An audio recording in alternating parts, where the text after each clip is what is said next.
आप देख रहे हैं इंडिया टाउन न्यूज, भारत की बात। नमस्कार, आप देख रहे हैं इंडिया टाउन न्यूज और मैं हूं आपके साथ आस्था। छत्तीसगढ़ एक ऐसा राज्य जो खनिज संसाधनों से भरपूर है और अब यह राज्य देश के माइनिंग सेक्टर में नई कीर्तिमान स्थापित कर रहा है। हाल के खोजों से राज्य क्रिटिकल और दुर्लभ खनिजों के क्षेत्र में और सशक्त हुआ है। नवा रायपुर में आयोजित माइनिंग कॉन्क्लेव 2025 में मुख्यमंत्री विष्णुदेव साय ने कई बड़े ऐलान किए। क्या कुछ खास रहा इस कॉन्क्लेव में, चलिए देखते हैं हमारी इस खास रिपोर्ट में।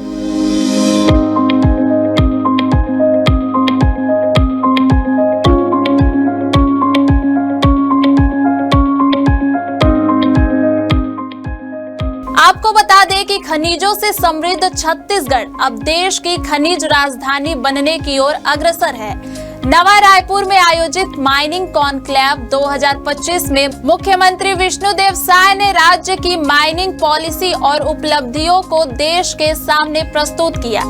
इस मौके पर मुख्यमंत्री ने कहा कि पारदर्शिता और तकनीक के सहारे खनन क्षेत्र में अभूतपूर्व विकास हो रहा है। कार्यक्रम में ISM धनबाद और छत्तीसगढ़ भौमिकी एवं खनन संचालनालय तथा कोल इंडिया और छत्तीसगढ़ खनिज विकास निगम के मध्य महत्वपूर्ण MOU हस्ताक्षरित हुए।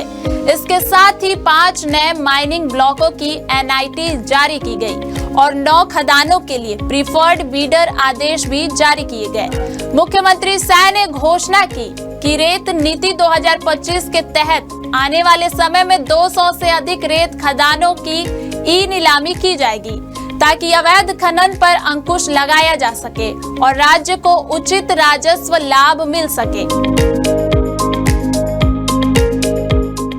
मुख्यमंत्री साय ने इस दौरान 3 अहम डिजिटल प्लेटफॉर्म का शुभारंभ किया। खनिज ऑनलाइन 2.0, TMF पोर्टल 2.0 और रेत खदानों की ई-नीलामी के लिए रिवर्स ऑक्शन पोर्टल। इन तकनीकी पहलों से पारदर्शिता, निगरानी और संसाधन उपयोग में बड़ी क्रांति की उम्मीद है। 9 साल के बाद छत्तीसगढ़ माइनिंग कॉन्क्लेव 2025 का आयोजन हुआ था और ये आयोजन ऐतिहासिक रहा और इसमें आज 3 MOU हुए हैं। क्रिटिकल मिनरल के क्षेत्र में माइनिंग कॉरपोरेशन और कोल इंडिया के बीच में MOU हुआ है। क्लीन एनर्जी को बढ़ावा देने के लिए ISM धनबाद के साथ MOU हुआ है और एक पोर्टल का भी शुभारंभ किए हैं। खनिज ऑनलाइन 2.0, DMF गाइडलाइन भी जारी हुआ है और रेत नीलामी के लिए भी पोर्टल का शुरुआत किए हैं।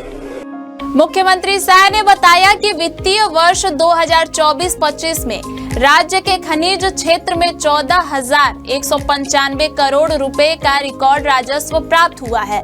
साथ ही DMF निधि से 1,673 करोड़ की राशि से 9,362 विकास कार्य स्वीकृत किए गए हैं।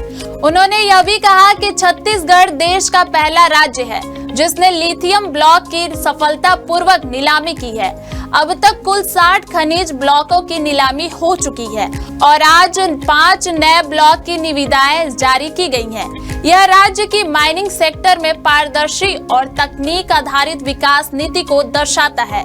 वहीं यह कॉन्क्लेव लगभग 9 साल बाद आयोजित हुआ जिसमें देश भर के उद्योगपतियों, खनन विशेषज्ञों और निवेशकों ने हिस्सा लिया।